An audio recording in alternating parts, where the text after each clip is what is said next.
नवंबर में तो इंडिया में ठंडक शुरू हो जाती है ना?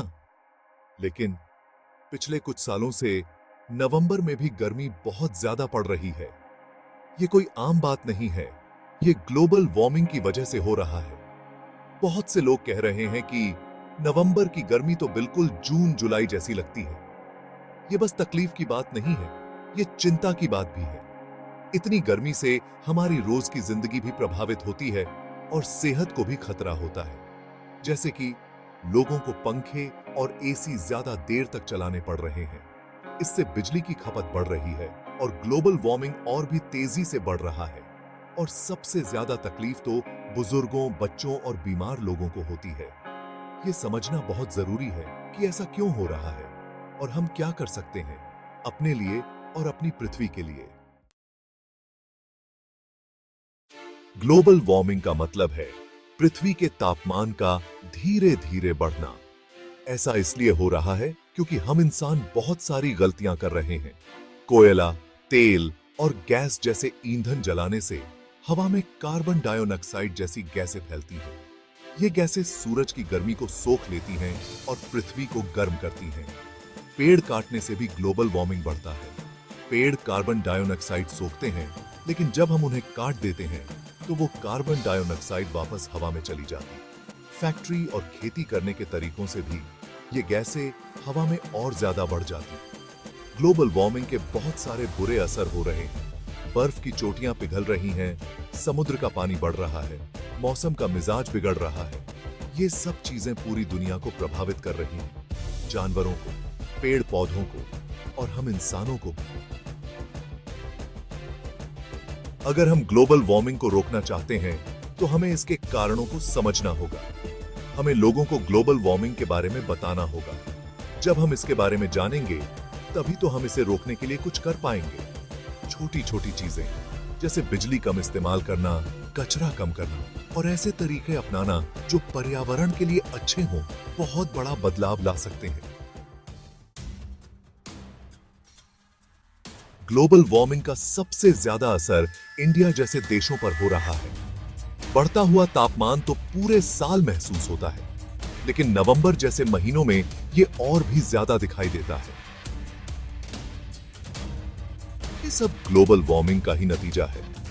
इसका सबसे बड़ा असर हमारे मानसून पर पड़ रहा है। बारिश का समय बदल रहा है, कहीं बहुत ज्यादा बारिश हो रही है तो कहीं सूखा पड़ रहा है। इससे किसानों को बहुत दिक्कत हो रही है, क्योंकि उन्हें समझ नहीं आता कि फसल कब बोनी है और कब काटनी है। गर्मी बढ़ने से लू भी बहुत तेज और लंबे समय तक चलने लगी है। दिल्ली और मुंबई जैसे शहरों में तो ठंड के मौसम में भी बहुत गर्मी पड़ने लगी है। इससे न सिर्फ लोगों को परेशानी होती है, बल्कि उनकी सेहत को भी खतरा होता है।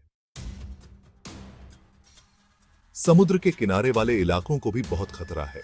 समुद्र का पानी बढ़ने से बाढ़ आ सकती है, जमीन कट सकती है और लोगों के घर तबाह हो सकते हैं। मछुआरों और समुद्र किनारे रहने वाले लोगों के लिए ये बहुत बड़ी मुसीबत है।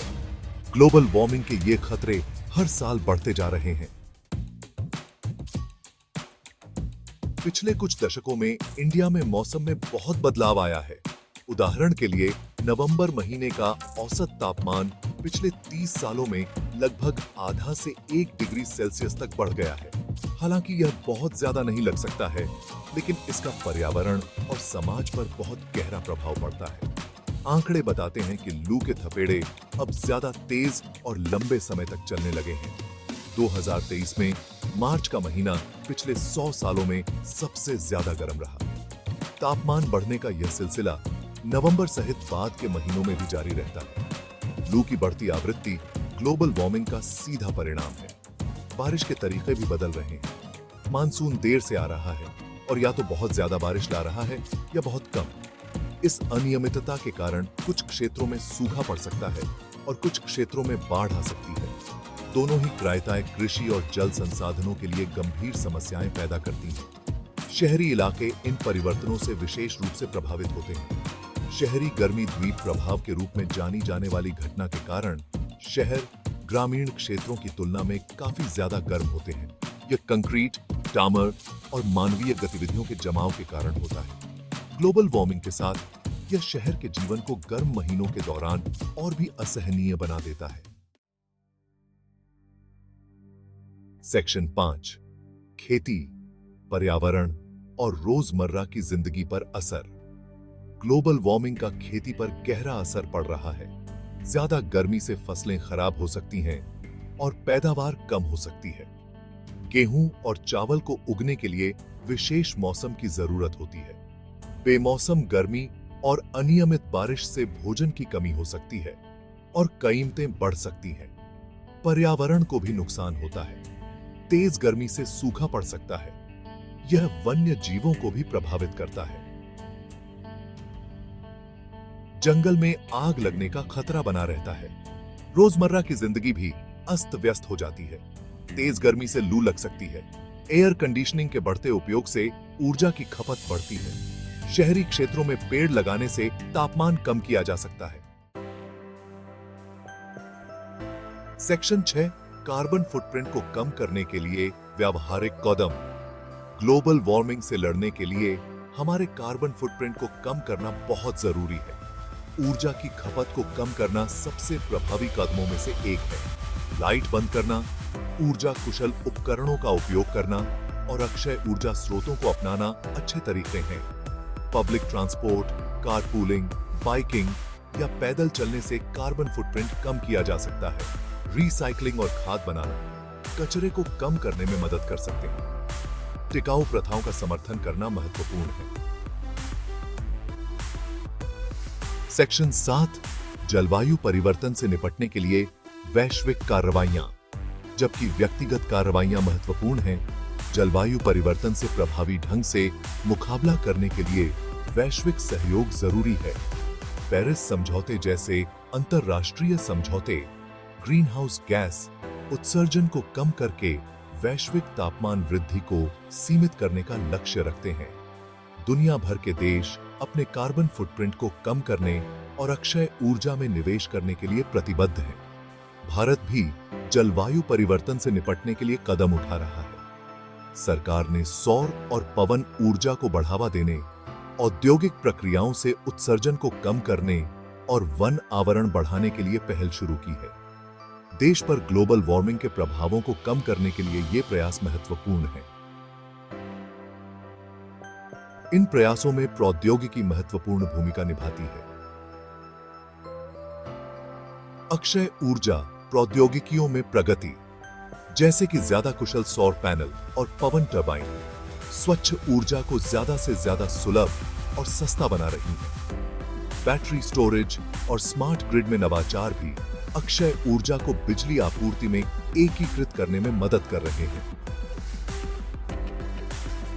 ग्लोबल वार्मिंग से निपटने के लिए अंतरराष्ट्रीय सहयोग और नवाचार महत्वपूर्ण है। साथ मिलकर काम करके, ज्ञान साझा करके और टिकाऊ प्रौद्योगिकियों में निवेश करके वैश्विक समुदाय ग्रीन हाउस गैस उत्सर्जन को कम करने और ग्रह की रक्षा करने में महत्वपूर्ण प्रगति कर सकता है।